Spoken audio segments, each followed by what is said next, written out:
লক্ষ্মীর ভান্ডার প্রকল্প পাওয়ার যে বয়স, সেই বয়স কিন্তু তার এখনো হয়নি, কিন্তু লক্ষ্মীর ভান্ডার পেয়েছেন তিনিও। লক্ষ্মীর ভান্ডারে বেনজল চন্দ্রকোনায় তৃণমূল নেতা গ্রেফতার। প্রকল্পের সুবিধে পাওয়ার বয়স এখনো হয়নি, তাকেও দেওয়া হয়েছে লক্ষ্মীর ভান্ডার। লক্ষ্মীর ভান্ডারে বেনজল চন্দ্রকোনায় গ্রেফতার তৃণমূল নেতা। আর এবার জলপাইগুড়ির খবরে নজর রাখবো। ভোটের ফল বেরোতেই হামলা, গ্রেফতার করা হয়েছে তৃণমূল নেতাকে। জলপাইগুড়িতে পঞ্চায়েত সদস্যের স্বামীকে গ্রেফতার করা হলো। ডেঙ্গাইয়াছা চা বাগান থেকে গ্রেফতার আনসার আলী। এখনো খোঁজ নেই তৃণমূলের পরাজিত প্রার্থী কৃষ্ণ দাসের। তৃণমূল নেতার ঘনিষ্ঠ আনসার আলীকে গ্রেফতার করেছে পুলিশ।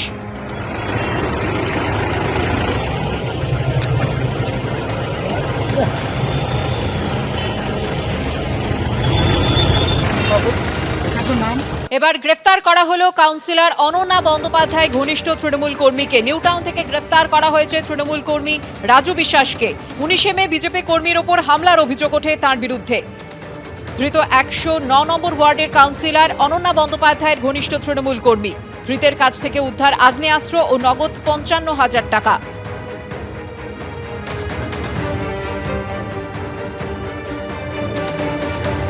এবার গ্রেফতার কাউন্সিলর অনন্যা বন্দ্যোপাধ্যায়ের ঘনিষ্ঠ তৃণমূল কর্মী। নিউ টাউন থেকে গ্রেফতার করা হয়েছে অনন্যা বন্দ্যোপাধ্যায় ঘনিষ্ঠ তৃণমূল কর্মী রাজু বিশ্বাসকে। তার বিরুদ্ধে যে অভিযোগ উঠেছিল 19 মে বিজেপি কর্মীর ওপর হামলা চালানো হয়। ধৃত 109 নম্বর ওয়ার্ডের কাউন্সিলর অনন্যা বন্দ্যোপাধ্যায়ের ঘনিষ্ঠ তৃণমূল কর্মী।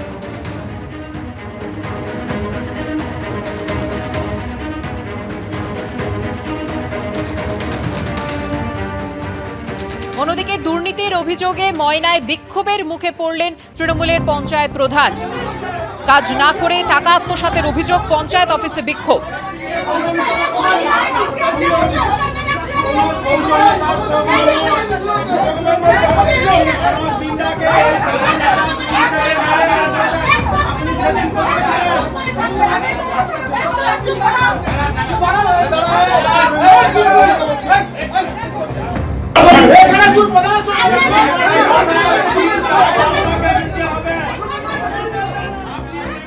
ভোটের আগে বাজকুল কলেজের সামনে বোমাবাজির ঘটনা ঘটে এবং হুমকি দেওয়া হয়, ভয় দেখানোর অভিযোগ ওঠে। আর সেই অভিযোগেই গ্রেফতার খেজুরি বিধানসভার তৃণমূল প্রার্থী রবীন চন্দ্র মণ্ডল।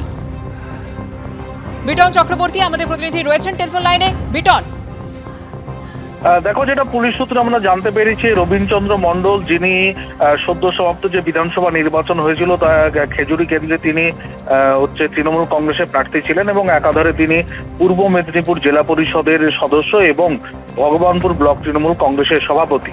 এই রবীন চন্দ্র মণ্ডলের বিরুদ্ধে যেটা মূলত অভিযোগ, যে গত 16ই মার্চ বাজকুল কলেজের সামনে যে বোমাবাজির ঘটনা ঘটেছিল এবং বন্দুক নিয়ে ভয় দেখানোর অভিযোগ উঠেছিল, সেই অভিযোগের ভিত্তিতেই কিন্তু পুলিশ এই রবীন চন্দ্র মণ্ডলকে গ্রেপ্তার করেছে।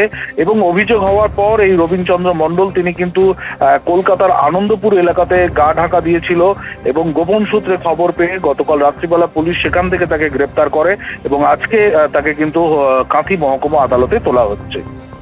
ধন্যবাদ বিটন। এবিপি আনন্দ, এগিয়ে থাকে, এগিয়ে রাখে।